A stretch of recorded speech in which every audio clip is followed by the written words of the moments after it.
coming to the meeting. I'm a postdoc at UW right now, working at the Clean Energy Institute, which is really not far away from here, studying battery degradation. So unfortunately can't stay too long this meeting, but hopefully I'll.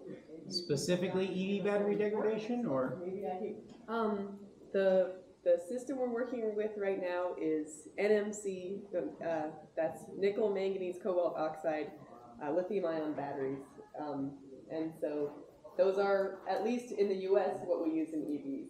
Yeah. Some EVs. So, yeah, some EVs and most EVs made in China use a different cathode material, but hopefully we'll be able to work on those as well. How many watt hours per kilogram? Watt hours per kilogram for which thing? The battery you just described. So my research is specifically using pouch cells. So you would not use that in most.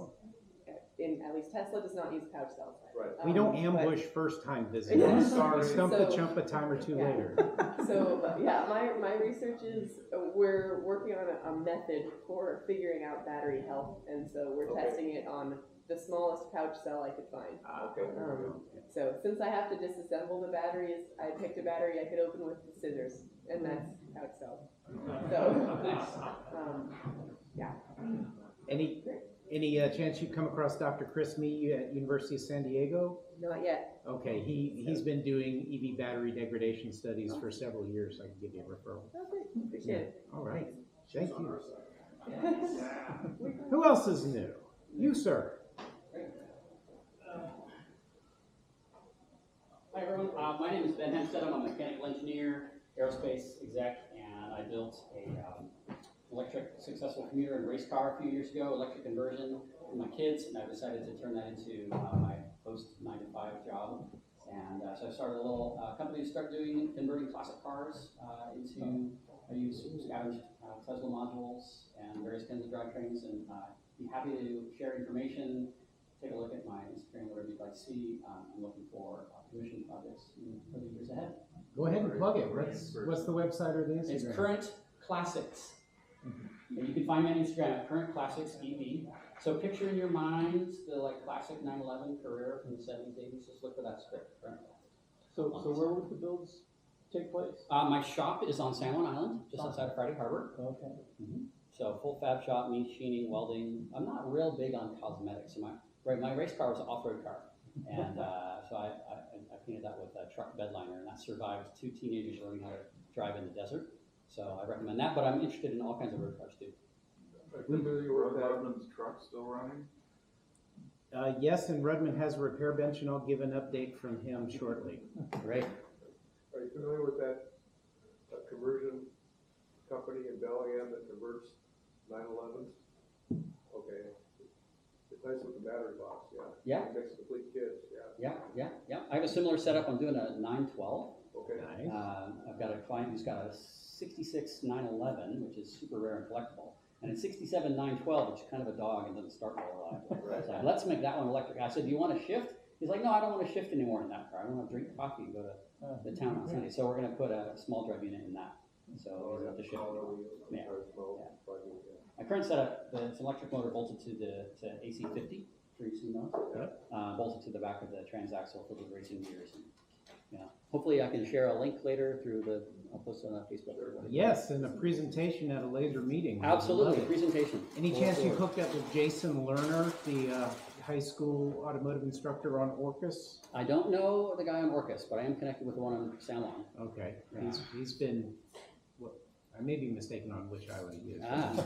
Orcus is a pretty small electric vehicle community, but yeah, it's a nice tight community up there. So super great to be able to give back. I'm not trying to get rich even slowly at this. I just want to share that. No, as a refugee from the classic conversion business, I'll tell you it's a great way to make a small fortune. Start with a big one. Yeah. Very good. Thank you. All right. We got all kind of cool folks coming out of woodwork. My name is Walter, and I am working on converting a 1976 2002 BMW car. Already it's in the shop. It's the body shop and painting is being done. And just looking for any recommendations and motor, battery, anything that it comes, especially for those type of cars, that would be really helpful. Yeah, don't buy parts before talking to this group, because we got garages Absolutely. full of them. Yeah. Oh, Great. do you have any basic stats chosen yet? No, not yet. Not yet. Okay. I've been doing some research. I think the closest I talked to was Cascadia Motion. It's a Uh-huh. company, they sell. He's got kits. budget, boys. Well, that was the problem. For what it's worth, I had a 1600 for a few years. That was before my conversion days, but I've also done a couple of conversions, so. Awesome. It's not, Yes. a couple ideas. Sweet. Whoa. It's great to be here. All right. Thank you, Walter.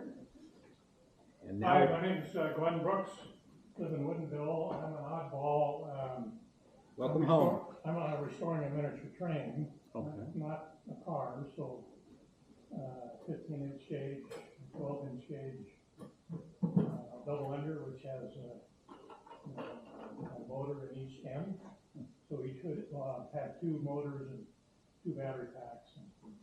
That's what I'm working on. Sweet. Is this one of those trains that used to be powered by a welder engine? Yeah, well, this one actually was built in 1968 by Burlington Northern guy, retired Burlington Northern engineer, and he actually ran it off a Canterbury with an overhead DC wire system in his background. That can't would be about 6 foot tall, Yeah, 6 or 8 feet off the ground. huh? And, Sounds safe. that part is all gone, but he still has the, I don't know what the name of the little. The pantograph? The Canterbury, that goes up to the water. Your one with track? Mine is 12-inch gauge track, so the width is 12. Okay. The locomotive is 4-inch scale, so it's 12 feet long and about 3 feet wide and 48 inches tall at the cab. Are you the one I sold the motors to, or is that another guy with the train? Maybe me. It might- Are you in, The motors were in South Park. say again? The motors were in South Park, was where whoever it was. But Yeah, Okay, a couple years ago. All right, yeah, okay. Okay, glad to see you again. Still I here. still have them, they're mounted, ready to go. Oh, awesome. All right. But COVID and health problems and the wife and other things have slowed down the process a little. Anyway, happy to be here. Welcome. Thank you, Glenn. Oh, it's a small world and how very refreshing. I was ready for some navel gazing, talking about how SEVA has strayed from its roots and we're not building anything. We're just buying and driving and foisting our abandoned projects off upon others. But this is all good stuff. Any other first timers? I'm quite new, but it's been a while. Go ahead. So I'm Paul, the perpetual hanger-on, wannabe, don't have an EV yet. But I have like a modest proposal. Yeah. Or a topic for discussion going forward. A lot of us are aware of ZEV Co-op and may or not be aware that they have a group membership. And I was wondering if You came to the right we could meeting. talk about. Such has been procured and Rob will tell us about it. Oh, cool. So we accept your proposal. All right. So moved, approved, granted. Okay.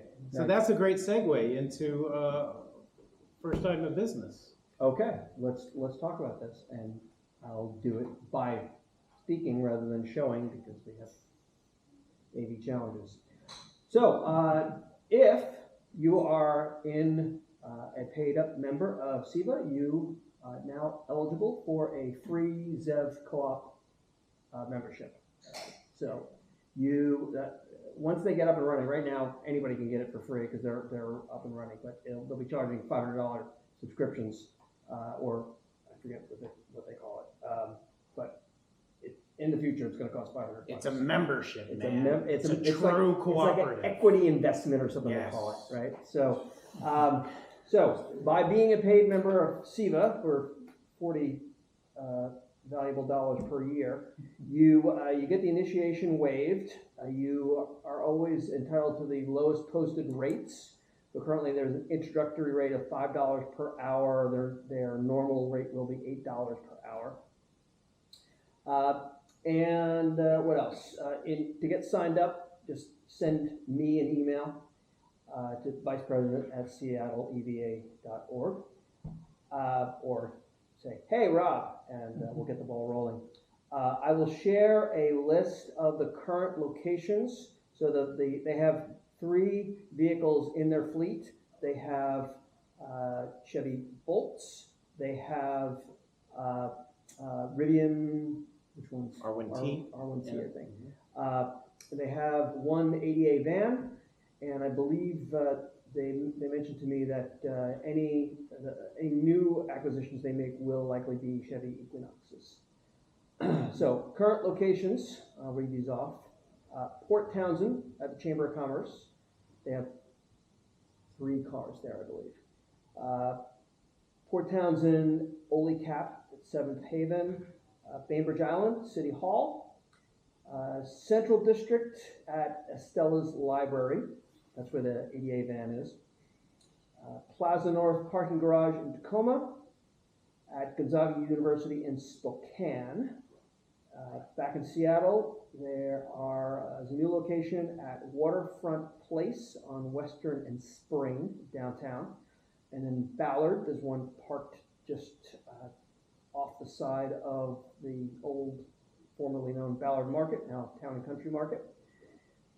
There's one in Des Moines at Marina Station, and the next one that they'll be adding is at Lake City House Station in Seattle. So if you're not familiar with it, I brought one 2 months ago for a look-see, and I can certainly bring one back if folks want to take a look at it.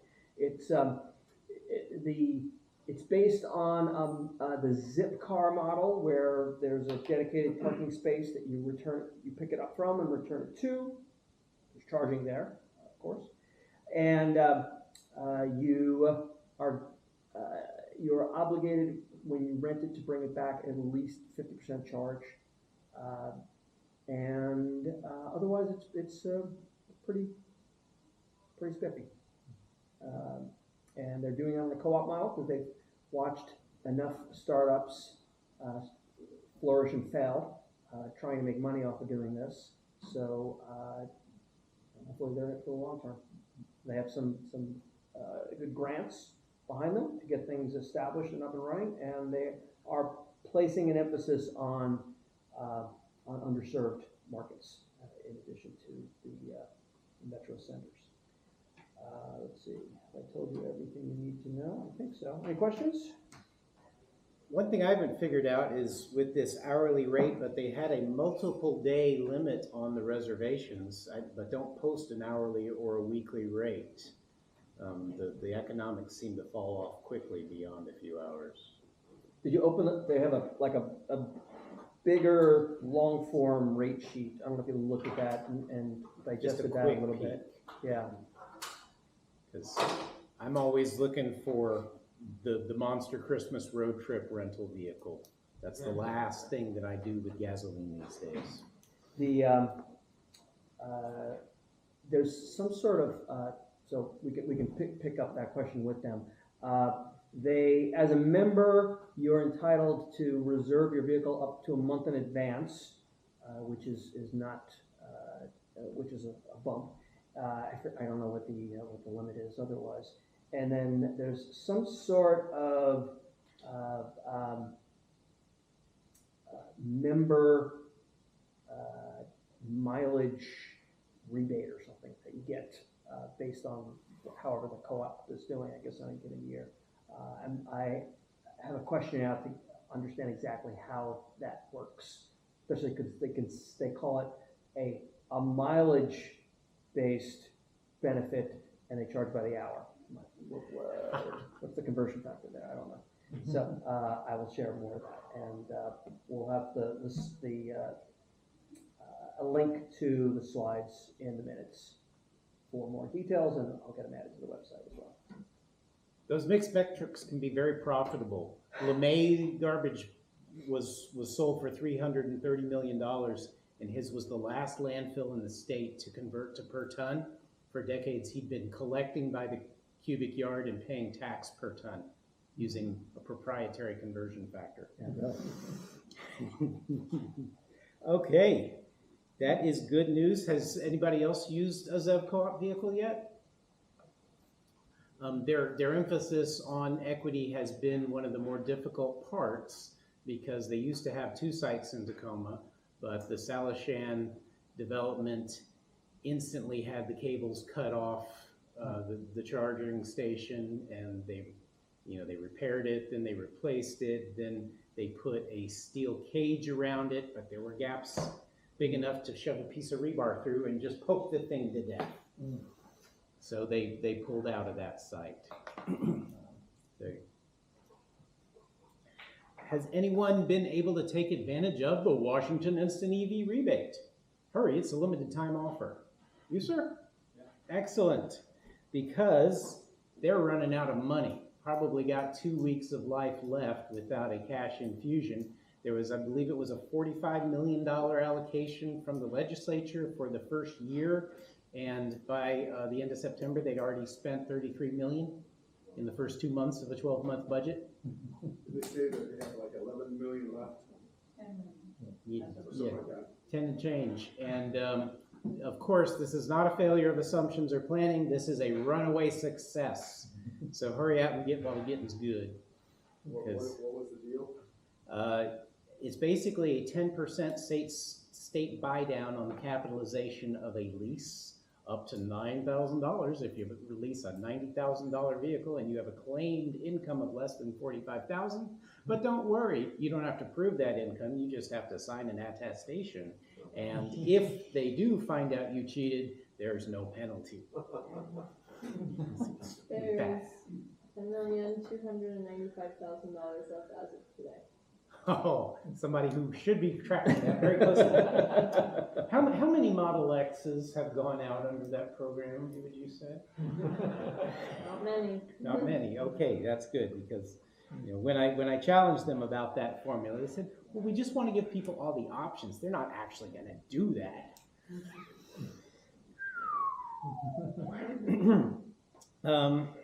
And then the renewal or expansion, continuation of that program is contingent upon voters not rejecting the Climate Commitment Act in November. And if that goes away, a whole host of programs go away. It's been impressive to see on television how much the No on 2136 lobby is spending. It's interesting that it's focused mainly on traffic's going to get worse, road construction will come to a halt, when that's a small part of the Climate Commitment Act. It's a lot of Indian money, I believe. A what? It's a lot of Indian money. Oh, interesting. Let me see. You had some more to say about it? No, but good. I was certainly, if anybody has anything to add to the conversation, in terms of ramifications, or even if there's something that this audience needs to hear about on the pro side, we're all ears. But as we've explored and discussed, we as a nonprofit can't come down with an endorsement one way or the other, but we are here to raise awareness and inform. So, if anybody has anything to add, let us know.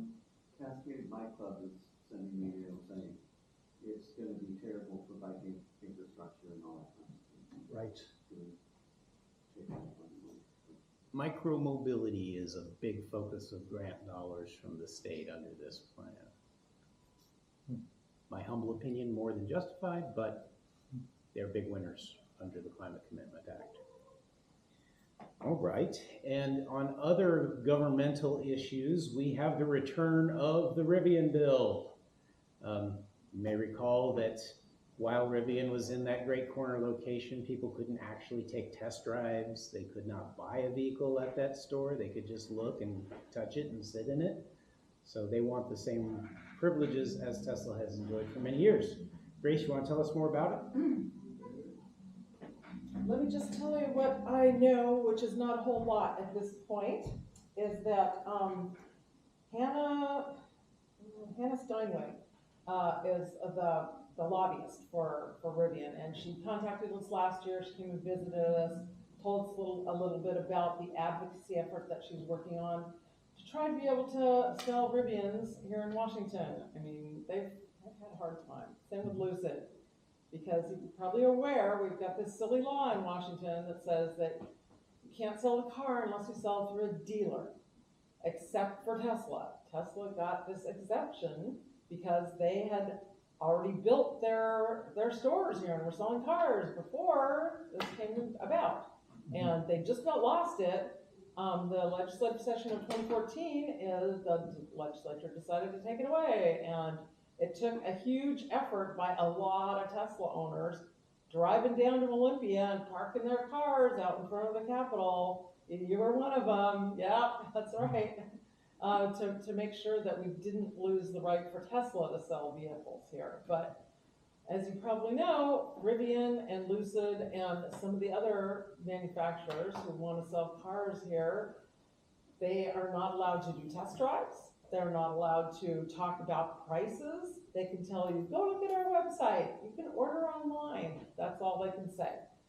And so they have showrooms where you can go look at a car, but you can't actually do the selling part. So it's got to be people who are really invested in getting that vehicle.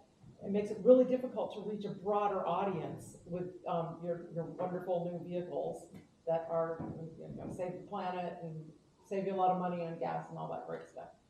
So we've been trying for years, and SEVA has been very invested in this effort to try to get the dealership, to try to overcome the dealership lobby. They are very powerful. They have many, many people who work for dealerships all around the state, and they are very good at getting all of their employees to go and tell the legislature, yeah, don't let this happen.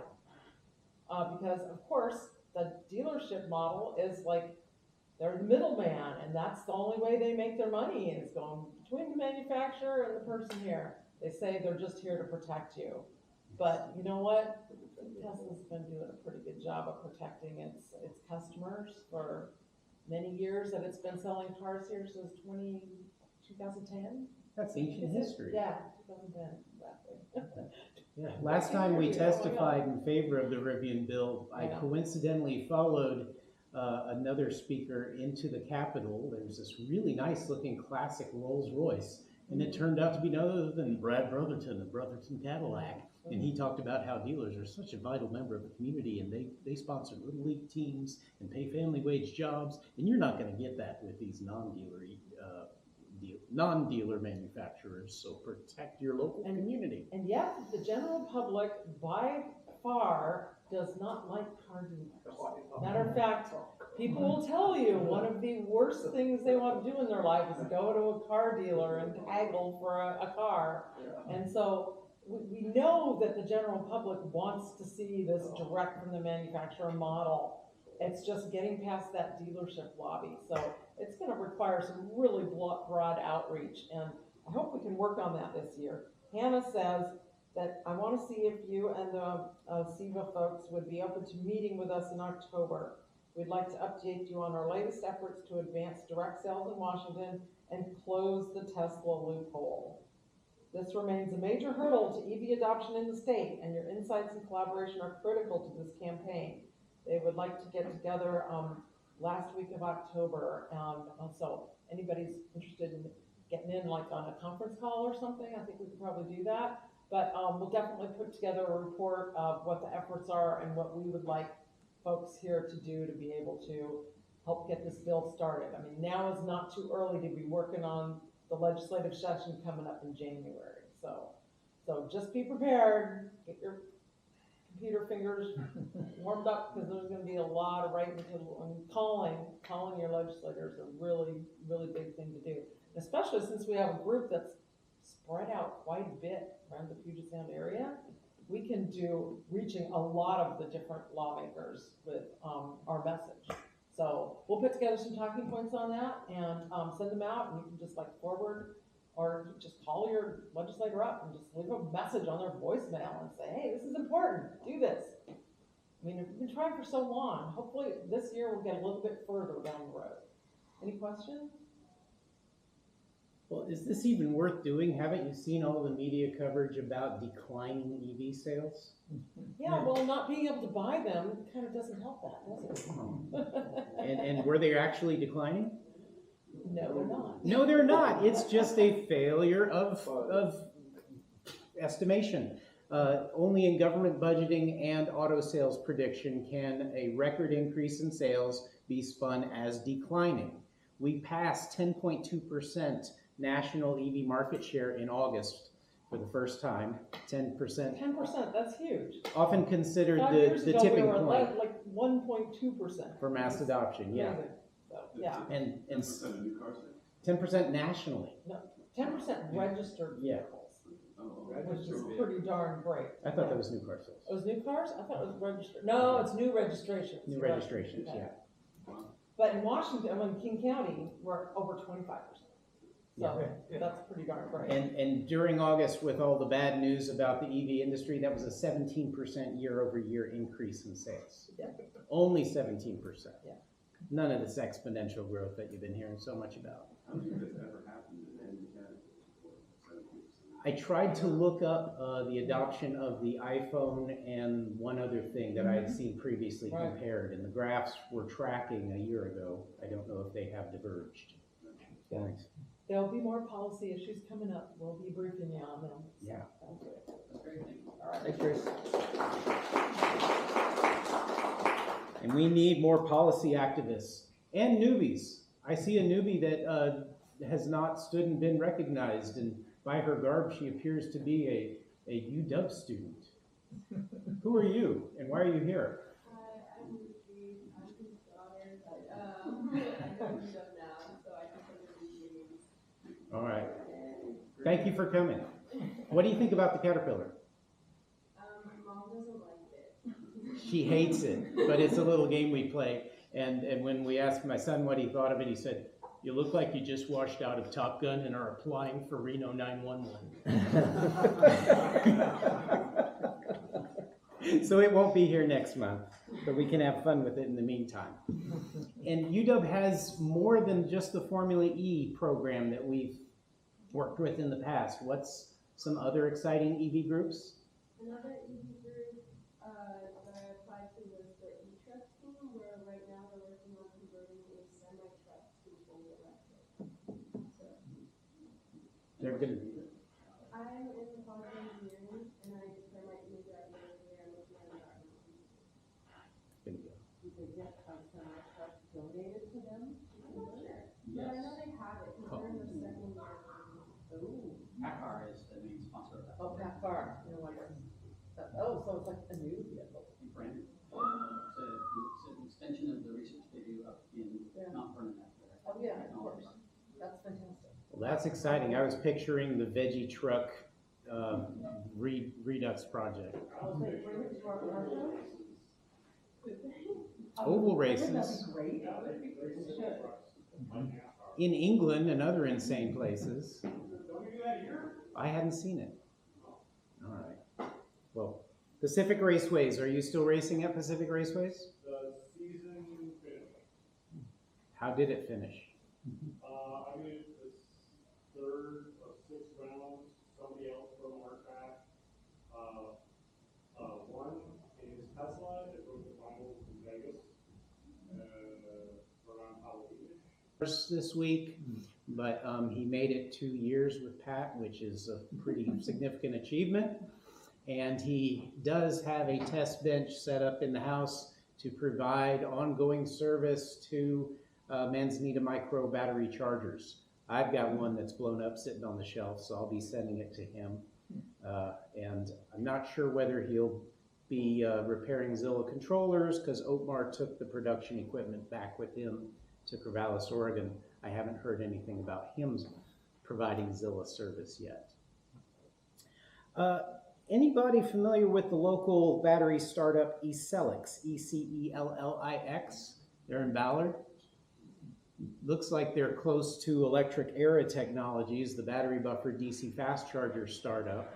I sent them an invitation this afternoon, too late for this meeting, maybe in the future, but they have flipped the script, and instead of using exotic gases to deposit silicon onto a carbon substrate for lithium batteries. They are etching silicon, as has been done for a long time with chips, and then fogging it with carbon, which turns out to be an order of magnitude cheaper.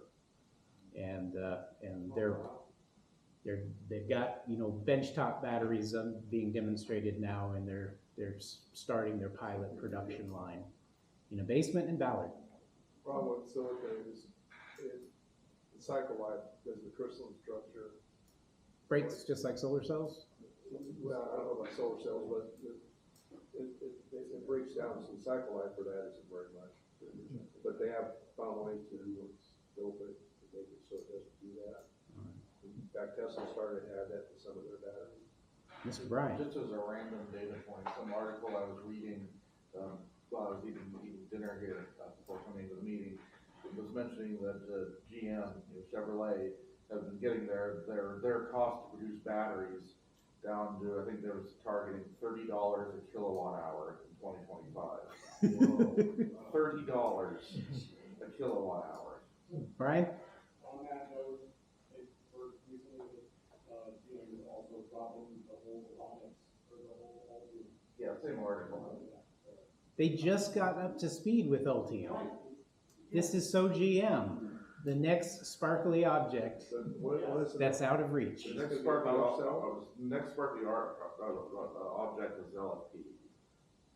That's what the article said. Which has been the most reliable option for over a decade. Yeah, well, there you go. Okay.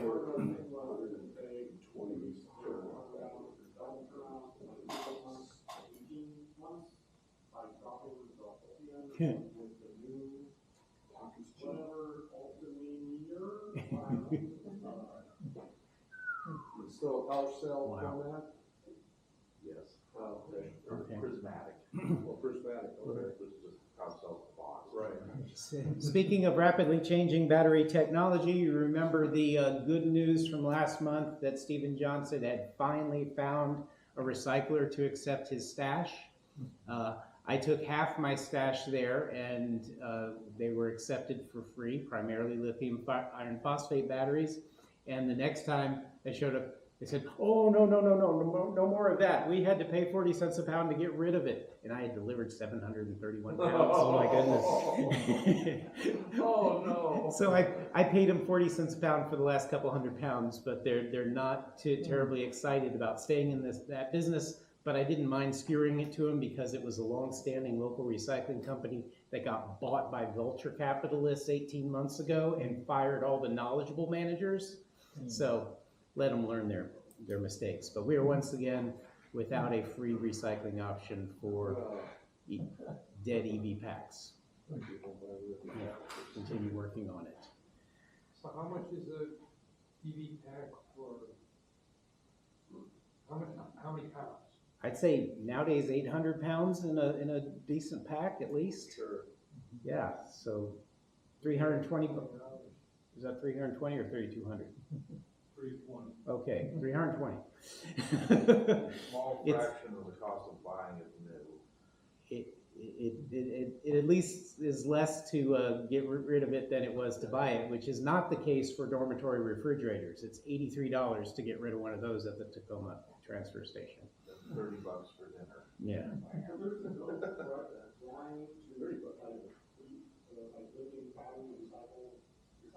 like Redwood or Li-Cycle or some of the other half a dozen, lithium recycling startups, like, don't they want feedstock? You'd think, but the problem is transporting it to them. Yeah. You have to, it's treated as hazardous material and. I call it within the region. For those who weren't here, I'll give a brief Cliff Notes version, but we had extensive talks with Redwood Materials this summer. They had agreed to take up to 2 pallets for free from us, and I was just about made the announcement to bring your batteries to the rooftop for the next meeting. But then they said SEVA would assume all liability associated with transportation. They could not adequately define a DDR battery, damaged, defective, or recalled. They could not say swelling of 5% greater than nominal dimensions is acceptable, but 10% is not. They said it's strictly in the eyes of the inspector what constitutes a DDR battery. And if it's DDR, it can't be on a 1,000-pound pallet. No, it needs to be one cell in a 55-gallon overpack drum. Oh,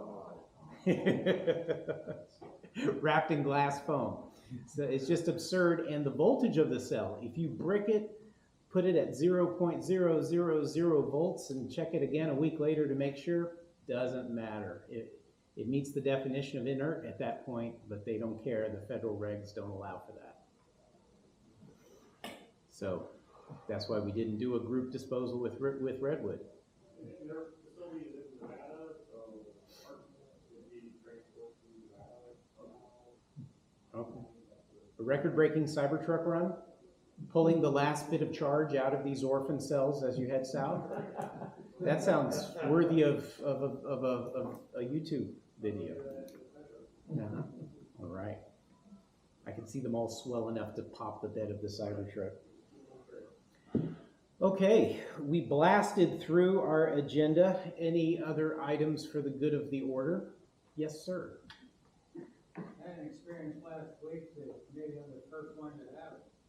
I have a Chevy Volt with a CCS1 connector on it.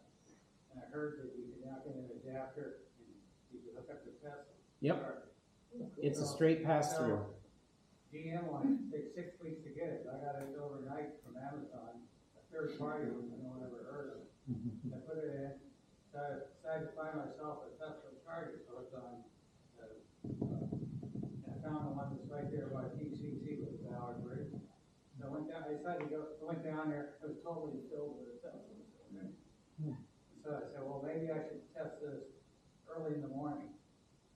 You want to be there when the copper thieves The are. day after I got the thing, I went down there and had the Tesla app on.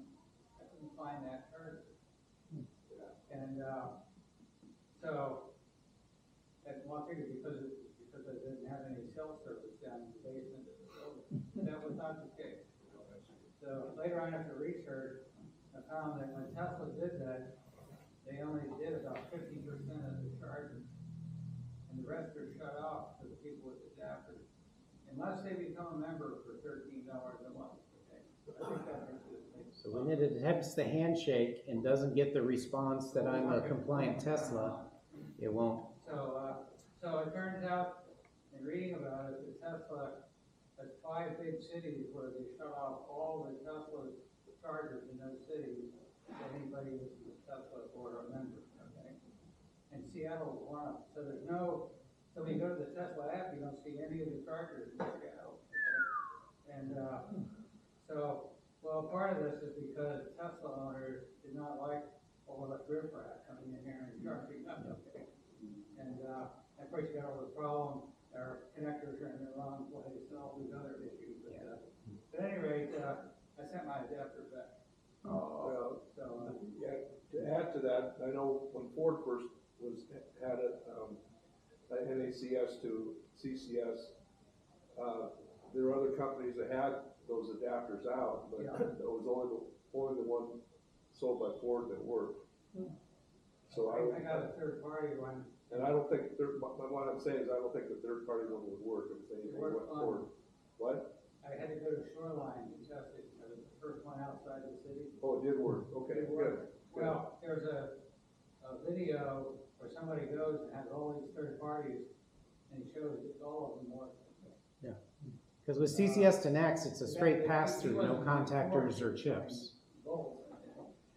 At any rate, it didn't do any good because all the ones around me, hey, I got a charger in my garage, why would I guess I wouldn't want to use those ones that are shut off anyway, but that means going on a trip, I can't count on the Tesla charger being in there. Something It's maybe kind of our relevant, right? Tesla representatives could address for us. Oh, and one other thing I found out when I was looking. Yep. I went to the EV Go down in Interbay, and they had a haircut there, Mm-hmm. and they're putting them back as NACS, so Tesla's been charged here. And that would be an obvious thing if I was putting in a charger business going, I see Tesla superchargers are overflowing with cars, the Teslas have to wait in line to get in. Are these the Plug it three-headed right down to the EVGOs interstate now, and you can plug them in there. or NACS only? Hmm? Are these the three-headed EVGOs that have CCS and CHAdeMO and They Tesla? look like two to me, but there Okay. were four of them. No, it was one of the wires coming out had an NACS on it, so the Yeah. Tesla could plug in there. And I didn't realize that was going on either. That must be part of the deal with the government and Tesla, to license out using their connectors on. Well, hey. Oh, yeah, go down the others there, are building it. Tesla's got them lined up to getting in, and no, they're totally empty except for one car, you know? Yeah. So, anyway, I thought that was an interesting thing that was developing here, to see how it turns out. Okay. Yeah, I think they cut down the need for metropolitan superchargers in some cities just recently, last couple of weeks. Because I have Shoreline available, North Creek, and then the south, Lincoln. You know, shut them down for, No, those, for non. so these ones are open Mhm. to non-Tesla. And the membership doesn't change which stations work. It does. We're not, no. That's impressive. Well, the membership gives you a better rate, the same rate that Tesla can get on the charger. 39 cents versus 51. Yeah, you get a little bit extra if you don't have a membership. At any rate, your Tesla guys can now run down Dinner Bay and you won't get the Tesla rate. Yeah, once you get out of Seattle or Drive area. Hey, how do those connectors get on to non-Tesla charging stations? What was the deal on that? It's now a standard accepted by the SAE, so anybody can build it. So anybody can put them on? Where do you get the connector? Well, the manufacturers of charging stations can put them on. I know, but where do they get the connector? They make it. The plans are published. So, Yeah. Tesla has always used the CCS protocol. Well, Tesla, once upon a time, used the CHAdeMO protocol. Long ago, they transitioned to the CCS protocol many years ago. yeah, that's what I had, I had a lead one. Yeah, so the Teslas and the CCS vehicles, they talk with the protocol, and they work with the different. By the way, the ones that were cut off and put back to NACS, were the shadow were. Right. Okay. They did a lot of work to make the current superchargers backwards compatible with the CHAdeMO based supercharging cars, but they're still not going to let the CHAdeMO cars into the club. Yeah. Well, It'd be interesting to watch this over the next year or so and see what's happening. if the cables are even there when you show up, who has hit an unexpectedly haircut station recently, missing the cables? I think we've had about a month of service at the Port of Seattle, up there at Chilton Bay, with 2 charging stations, and they get cut, and it takes about 2 months to replace them, and then about a week later they get cut. Absolutely, yeah. So it's been, yeah, I can't charge at home, that makes for an extra. I So- live on a boat there, so it's hard to charge at home. Chilton, Marina, West Ballard. And then the Richmond Terminal got charged. Yeah. They're out too. Anyway, we continue to be worst in the nation on cut cables, and nobody's recording. My dear colleagues at Tacoma Power deployed 11 level 2s at the Tacoma Dome, and all those cables were cut off before the things were even energized for the very first time. And so we've been, QFC here is cut off. yeah. So we've been working with catstrap.com as the only responsive vendor for a long time, and I think we shall have some catstrap shielded DC fast in Tacoma soon now. Like, has anybody looked them up before, catstrap? Describe what a comet is. Well, this bit of high pressure fuel hose is pressurized to 100 psi and contains dye, blue dye. So when a cable thief cuts it, like, stand back, they become a Smurf. And it took a month for legal department approval, but even City of Tacoma is willing to paint the perps blue. So stay tuned for the first reports of that, because we all agree there will be a learning curve. But picture this coiled around a DC fast cable and paired with hardened steel leaves that literally will chew the teeth off of a Sawzall blade and take an extended amount of time with a diamond grinding wheel, lots more noise and smoke and delay. And then when they sever this thing, they get painted. What happens first? You get painted or you? Depends on what you nick first. Okay. Yeah, but we figure there will be a learning curve.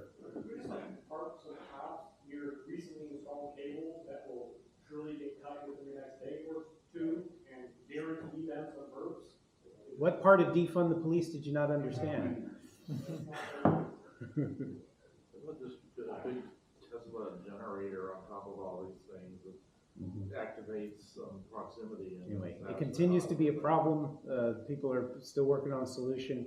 And though TPU is the only major flow customer in the Northwest, it was a surprise to us when they were interviewed by GeekWire and said, oh, we've got a great new cable that's full of sensors and will set off alarms when it's cut. But they hadn't told us about it. And we still got their equipment undergoing deployment right now. Yes, Grace. Hey, Jay, we had a good brainstorming session about that issue a few months back. Yeah. And put together some notes from that. Should we turn that into like a lobbying effort this winter? That would be useful. Because obviously what the state has done so far was less than useless. Because my cynical view has been that the equipment manufacturers have been milking this cable replacement game, you know, $1,500 for a cable, and oh my gosh, that's the fourth one you've replaced this year? What a shame. Give us your money. Yeah. So, It's tough. yeah, we did brainstorm some ideas that the state could maybe work on, and perhaps that's something that we want to push then, is for them to do something, at least, something more substantial than they have done. Yeah. That's good. And the EV Council continues to meet. They lost their chair, who drove an EV for all of 11 months in her career before she left the job. But these are the state's EV experts. Yes, sir. Is there any reason why they can't be retractable? Oh, thank you for mentioning that. Anybody used one of the EVSE LLC pole-mounted retractable level 2s in Seattle? There are now over 60 of them deployed. I tried to use one in Chinatown last weekend.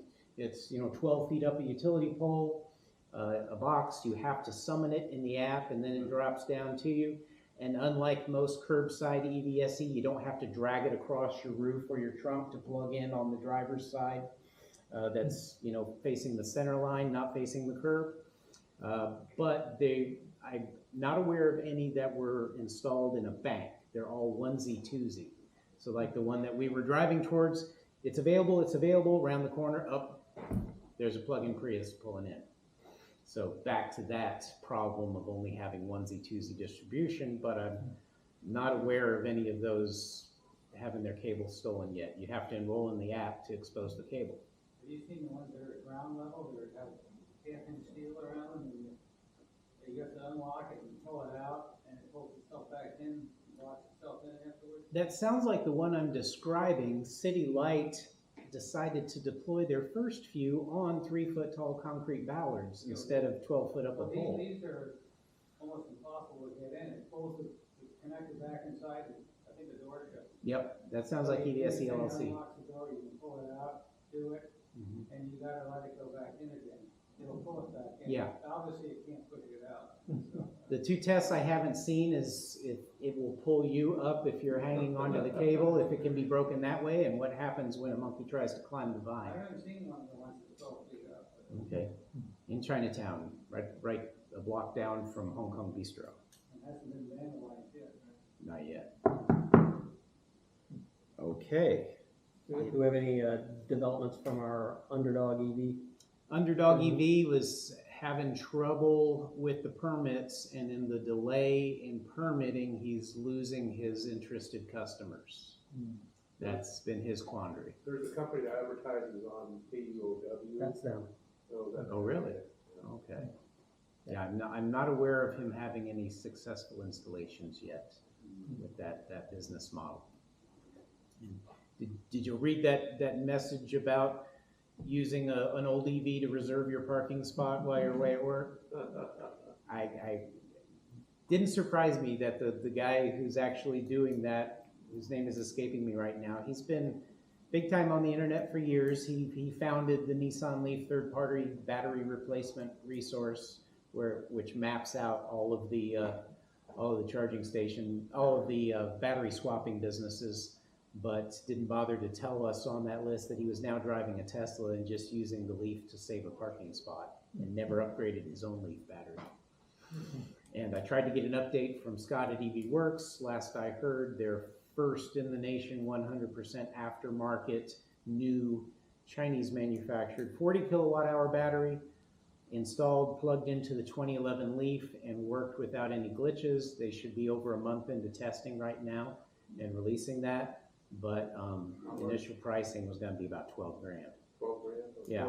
40 kilowatt. And I looked for a collision salvage 40 kilowatt today, and they seem to be going for 8 grand, which is less than I charged for the first full upgrade of a car 4 years ago. Does that work in the 2013 later? Flawlessly in the 2013 and later. The 2011 and 12s, using the gateways of a few years ago, required extensive reprogramming, because we found at least 6 versions of firmware in those early cars. They were making it up as they went along. Yeah. Okay. Well, we've got some time to network. Rolly. Oh, yes. Sustainamania. Thank you. Yeah, so I went to the Bobo Sustainamania, and we had a roadster, and then my 5-year-old Model 3, and then we had Teresa had her wrapped fiber truck, and then there was Kathy bought a Ford Mach-E. Chris bought a Mach-E, a blue car that was nice. And Michael had a Energica SS9 motorcycle. And then Charlie bought his M3, so we had a nice lineup. And yeah, it was really nice.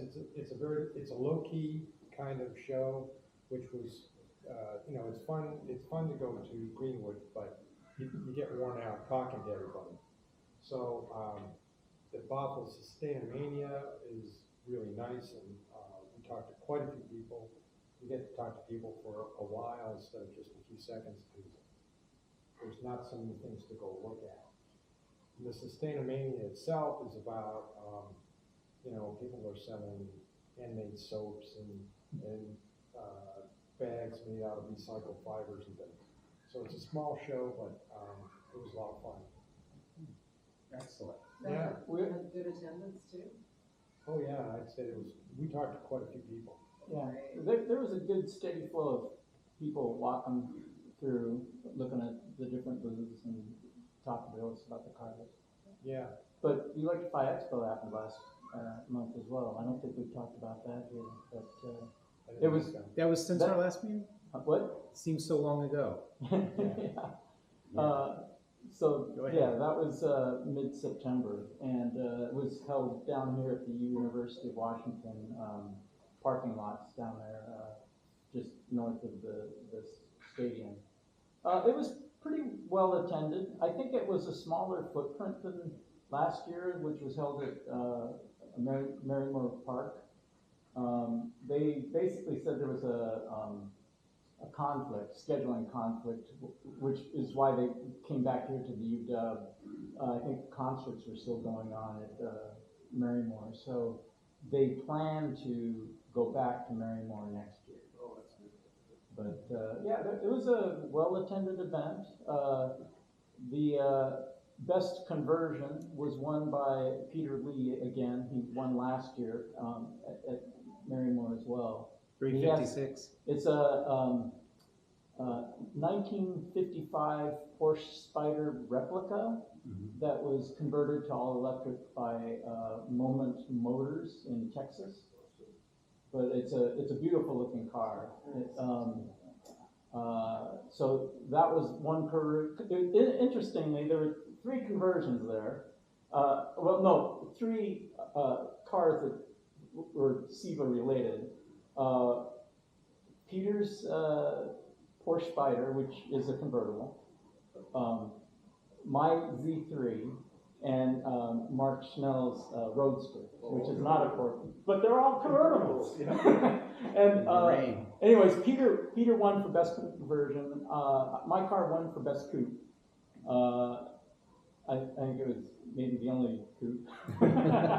But anyways, and you know, then there were a bunch of other decked out Teslas that were, you know, had the scissor doors and all sorts of neat mods. And some of those won some prizes as well. You had to pay to show there and pledge to be there for the 3-day duration. Yeah, that's the only drawback of that particular event. You have to bring the car in on Friday to stage it and park it there for the weekend, and you can drive it home Sunday, like 6 p.m. after the show's closed out. So it's not like all the other car shows where you can just drive up, show the car, and drive home. You have to actually leave it there and then arrange for transport if you want to be there during the weekday. That's the main reason why I passed that. Yeah, You know, yeah. I asked myself why, because I was there last year. Right, and it was free last year. And the biggest problem was getting there and back. Yeah. And I thought, in this case, I thought, okay, go park my car there and then pay for an Uber from UW campus to Bothell, what's that, Yeah. $50? And pay $50 And have the Uber $50 more to get back Yeah. there, Yeah. to be around, or do I just leave it there and, you know, it just, was too much. Yeah. It didn't add up for Yep. me to do that this time. Yeah, so there were very few conversions at the event.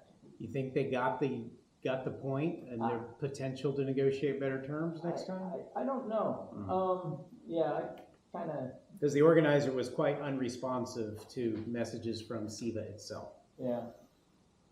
Yeah, I talked to him and he's like, yeah, no, we're not doing freezing anymore. Yeah, I mean, Teresa from the Tesla Owners Club, she did have her Cybertruck there, and she had a booth, but you know, they're originally going to charge her like $900 for the booth, and They're then gonna sponsor. yeah, well then they came down to like $500 and some dollars, and then she had a partner sponsor that would split the cost for her, and yeah, eventually they decided to pay for the booth, but they got a much reduced rate, but it took a lot of negotiations to do that. The most interesting advertising slogan I saw there, which is copyrighted, by the way, you can't use it, from Hyundai, the most electric EV lineup. And there's joy in every journey, but they have the most electric EV lineup. Nothing oxymoronic there. Yeah. Yes? I have an item for discussion. Oh, yes, sir. Photo. Chris from Greece. Yeah. Once again. So all I'm doing the past 4 weeks and still for 2 more weeks here in Seattle is researching the market. And the most things will have charging stations installed, but also many places that will be EV ready, meaning that they will have the plug, and as soon as a tenant wants an EV, can plug in his charger and start charging. And my question to all of you, and I do not have the answer, I'm just thinking about how this will unfold. You have those multifamily buildings that have a facility manager there. Do you expect the tenants to be free to just bring their own charger, plug it in there and start charging, because their plug will be assigned to the apartment and be individually metered, so they just pay for the electricity bill and their electricity bill includes their charging? Or will they need to pay extra to the facility manager or pay through an app in order to charge at home and pay way more than they would pay if they just had their own meter? Yeah, what I've seen thus far is, you know, the apartment complex contracting with ChargePoint or someone like that and just making the drivers pay excess. Yes, ma'am. So my multifamily building is doubling the price for parking if you have an EV. What kind of dollars will that set you back? An extra $100 a month. 100 a month. How do you feel about this, or how do you feel about paying to ChargePoint extra? I can charge cheaper elsewhere. I don't need to charge at home. Wow, that's, Yeah.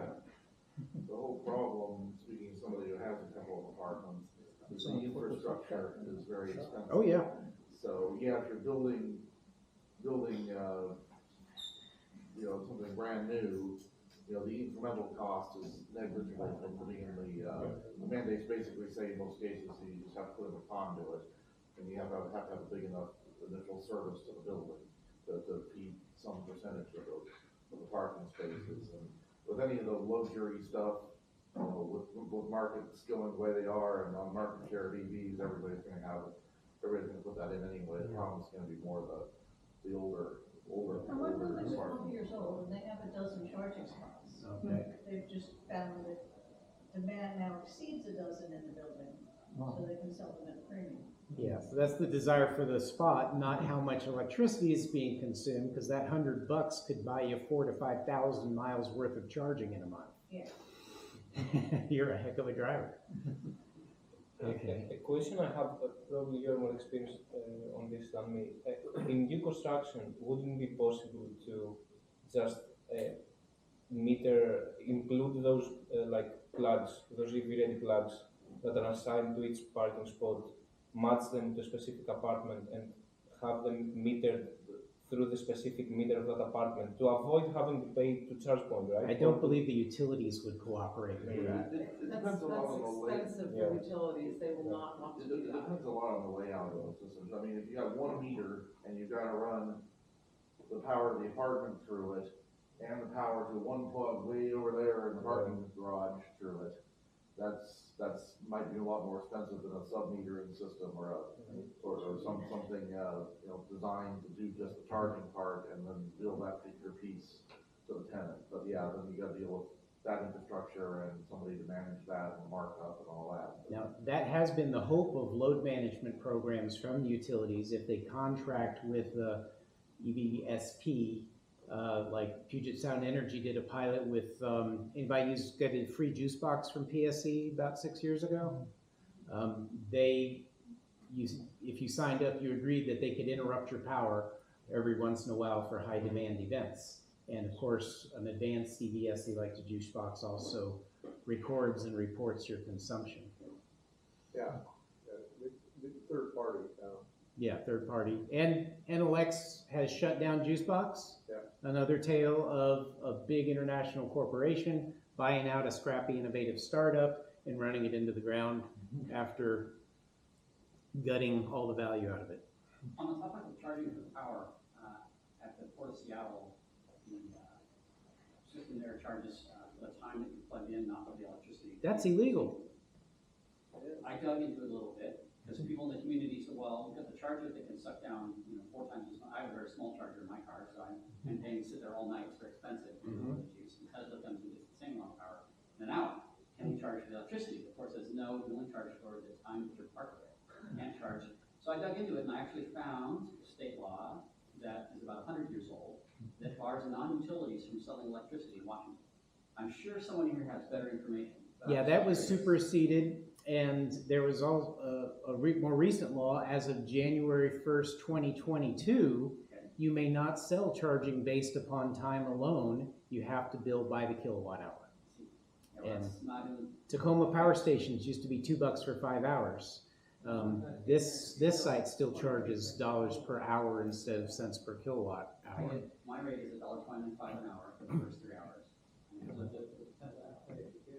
That's the issue, because I don't really get enough to get very far on the 2.5 kilowatt charger. You don't get very far on the Yeah. I think maybe somebody hasn't called them on that yet. Yeah, and that's why I'm raising it, because I feel like we haven't really connected with the reality on that one. And that's another activism opportunity for SEVA, calling attention to non-functioning, vandalized, and obsolete billing schemes. I would love to connect with you about that. Okay.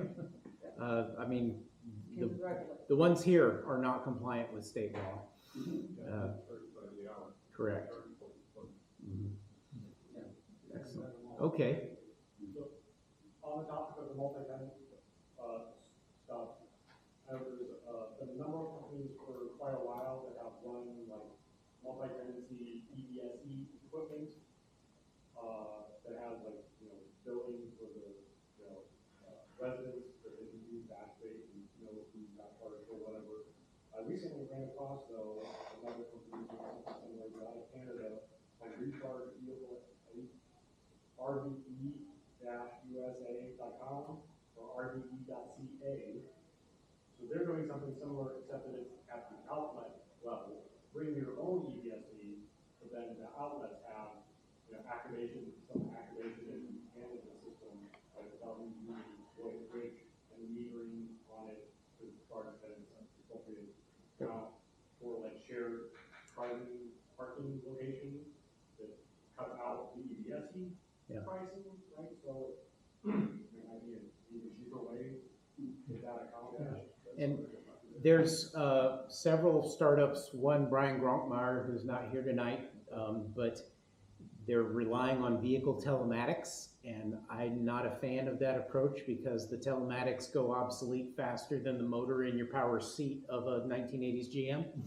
And a lot of cars never had telematics in the first place, just another planned obsolescence move. But with an economical OBD2 plug-in, a Geotab device, you can get the data of how many kilowatt hours were consumed at what geographic location. And that's as good as you get for data saying, okay, I charge this month this much at my apartment and this much elsewhere, so you can only bill me for what I consumed at the apartment without any expensive hardware involved. And the Geotab device can be something you turn back in at the end of your lease. Well, I've got a couple if you want to play with them. Tacoma Power did a 2-year study using Geotabs to determine for someone who licensed their EV within our service territory, how much of their charging was done outside of our service territory. What does this attach exactly? This tab, how does it meter and when does it attach? Or it doesn't attach anyway, it's inside the It connects to the battery control module of the vehicle and reports whatever the vehicle is reporting, but the battery management system is based on that, so it's pretty accurate data. And there's a company whose name is escaping me right now, but that's their whole strategy for fleet charging, because fleets are obsessed with assigning cost to vehicle, and gone are the fuel man days when you swipe your card, pump 50 gallons of diesel, put 5 more in a can to take home, and say my mileage, oh, that was 1111111. That's still happening with fleets. I can't get accurate miles per gallon on our whole fleet. But they want to, even though the cost of charging is 90% less, they want to still break down those costs per vehicle and spend dollars chasing dimes on the accounting side. Any other good of the order items? Yes. I can give you a little bit of an update on the rollout, EV rollout on the Microsoft Shuttle service. Oh yeah, you're the shuttle driver, right? Yeah. Okay. I mean, just I have seen vehicle 108 on the road, so that means probably if that is in fact the highest number, that means we would have 5 ID4s, 2 Ford vans, one of them a conversion, one of them a Ford E-Transit, and 1 45-foot Van Hool bus. So also I've seen more and more of these in the employee parking lot. No employee charging. So how does it service the Microsoft employees? I don't mean the shuttle, the ones that we put Microsoft employees. We take them from building to building. Okay. They park wherever they park. Okay. And then the campus is like a small city. Yeah. So we shuttle them around from building to building. Okay. And a lot of them also will walk to one of our more outlying shuttle stops and use it as their commute. So they'll commute to campus from that. But it's all on the campus, right? It's all on the campus, but we have, well, we only have one real satellite campus left, and that's really not that. Okay. So, and after that, too. Well, they. Other people see. So,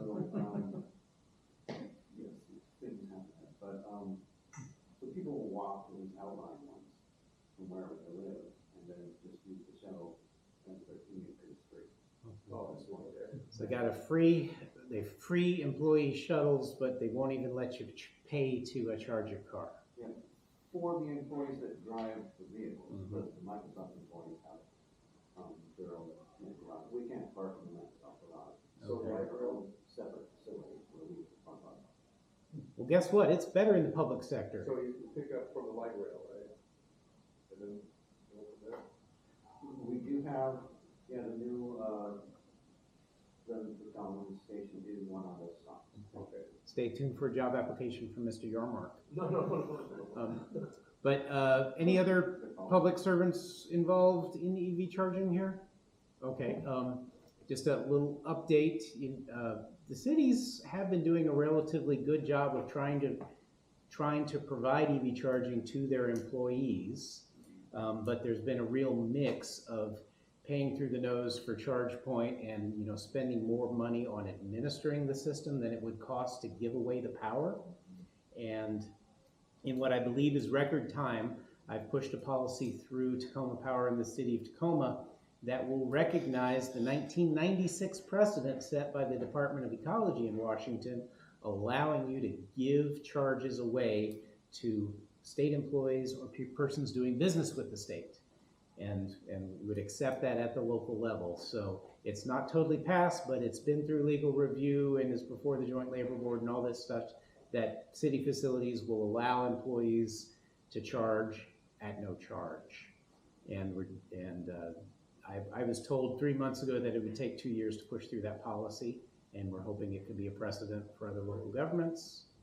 So that'd be a good one. It's a real de minimis benefit, and from 2 years of measuring actual employee EV charging, we found that the cost of power dispensed through level 2 was within 5% of the theoretical cost of 9 hours a day at level 1. And 9 hours a day at level 1 will replenish just about any commute. But everybody was scared about that P100D driver who comes in empty on Monday morning and rocks the clock. But in reality, on average, people are just making up for their morning, for their commute, and they don't consume much more than that. All right, well, we're at 8:20. Any other announcements? We got 10 minutes to network and help Tesla put the chairs in. But we had one question for our host, didn't we, Grace? Yeah, it was about the Tesla chargers being turned off in Seattle for people who don't have Teslas. And what's the story on that? Yeah. I read that part of the deal with the government to get the. Hey, the handout. we have one question. Grace, I think you could best state the problem. Well, some of our members have noticed trying to take a non-Tesla to charge at a Tesla station, that the app won't work or even show it on the map in Seattle. Outside of Seattle, they're available to non-Teslas, but inside Seattle, apparently not. Is there a story behind that? Not that I'm familiar with knowledge-wise. I know Apparently that this is there's new. This only happened in the last few weeks. interesting. Yeah. As far as the rollout goes with non-Teslas at our supercharger stations, I know on our map you can kind of focus on which superchargers are available for non-Teslas. I haven't actually looked at the map recently to see if any of those non-Tesla chargers are here in Seattle. I expect that they are, without the many Teslas that we are here, or if they've done like a recent software update. That's the ones that have the new handle on them that have the SuperDock. adapter. Oh, the SuperDock, yeah, that has to kind of go back and forth there. But how about the people who already have the adapter? The NAPs, and they won't get a plug-in. I went and bought an adapter and found out the hard of it and tried to charge, wouldn't work. And it was one of the Couldn't tell the chargers were there, so. It was one of the Magic Dock superchargers with the. No, it was the Tesla app. Oh. Tesla app. I'm not sure how they're rolling it. I'm wondering if they're having you guys go on the app and having to like. And part of the deal with the government is they only had to put 50% of the chargers open to the public. What I'm curious to see is how Tesla is allowing non-Teslas to charge off our network. If you guys having to like buy a purchase plan in that sense, where you're able to authenticate in some way or pay for those supercharger access. That's what I'm guessing, and so I'm sure that there is a way for non-Tesla owners that want to charge at ours that have the capability to. They shut everything within certain big cities off completely to non-Tesla. Is that what? That's what recently just happened. article about it. Okay. I haven't any knowledge about Tesla, and I have yet to get an email from. Of course, they're not gonna That's tell all about about the the non-Teslas. 50% of the charge in order to get the government money. Well, it's something that us as advisors here at the show, and we're here to educate the public about what's going on at Tesla. And so, since we haven't got that email yet, I'm not sure about what that rollout is looking Tesla like. owners don't want all this riffraff in here, plus five. Everyone's part of the family. That's not really a priority. In Europe, you have opened up many of your stations. It's the same plug for all cars in Europe, so we just simply plug different vehicles. I have a Tesla, but friends plug other vehicles, and the way it works is they open up they download the Tesla app, Right. create an account, they can pay ad hoc or by a subscription, so they can just pay for the kilowatt hour they consume at that point, or So downloading the Tesla app, creating a Tesla account. You can do that, but the non-Tesla shut out of, like inside the big city. Yeah, it must be Like open. a single Tesla No, no, charger showing on the app, the Tesla. We're wondering if It's it's showing on because, the plug share when the little thing says Tesla only. Yeah, capacity management. yeah, we're wondering if maybe because the stations in Seattle already are full with Tesla owners, so maybe they We need to have add more. enough That's what. to open the other We need to add people. more. We're definitely the third, one of the third largest markets. Oh, and that's for superchargers, but how about for the destination chargers? With the universal wall connector, it's seamless. I've used Yeah. those several times. They Yeah. just aren't pushing that business. There's very, Right. very few of them deployed. Right. I still think Tacoma Power will be the first to use them in public-facing revenue equipment with the Tesla wall connectors. I think it's up to the destination chargers either to work with us to have us swap out their power wall or their wall connectors that they have currently right now, so that they can kind of use our more universal ones, and everyone's part of the family. That should be the direction. Yeah. How fast it rolls out is the other part of the question. The adapter won't work for L2. All right, No, well, of we're- course not. We're losing our constituency. Okay. Let's yeah. take 5 minutes to help put away chairs. Networking will continue on the roof. Thank you very much. Thank you all for the help. Thank you guys. Appreciate it. Thank you. It was a pleasure, guys. Heck yeah. Cool. I'm gonna get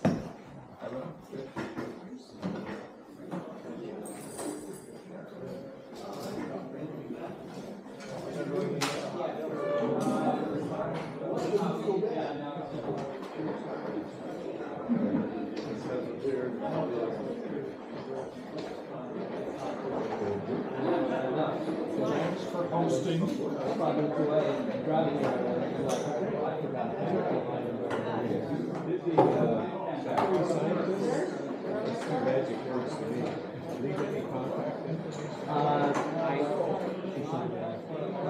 Questions I want to ask. The meeting's over.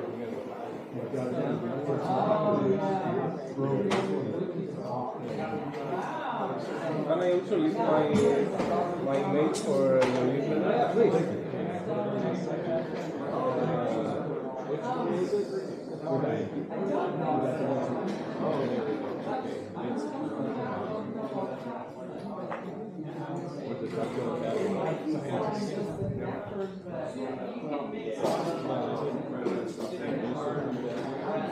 I am here on LinkedIn. I can send you your link.